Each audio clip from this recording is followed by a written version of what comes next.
Using the DemCare software, you get to meet with doctors on the fly, and you get to meet patients on the fly, and vice versa.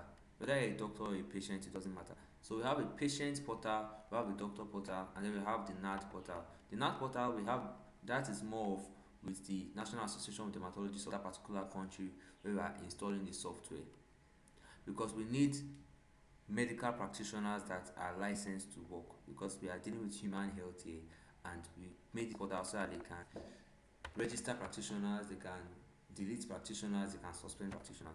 Now this is the doctor's portal, where he has a list of things he could do in the system.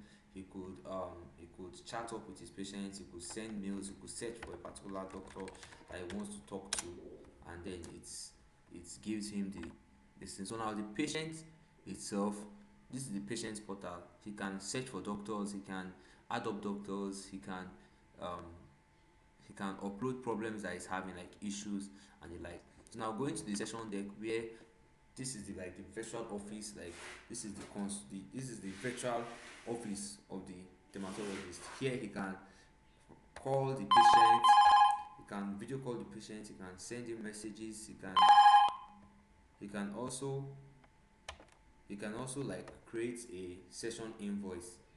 You understand? So that he can actually bill patients over the system. So the session invoice is very flexible, like you can do a lot, you can add as much rules as possible and everything. And once it's billed, it gets into his account. So he can add up his card details from here, set up and everything, these transactions and all. This system is going to virtualize a hospital, and it's going to make everything be be done within the confines of your house. You don't need to get a hospital, you don't need to move out of your house, and then you're making money, you're working, you're video calling, you're talking to your patients and everything, and then you end up making a lot of money and spending the whole day at home using the DemCare software. Welcome to DemCare.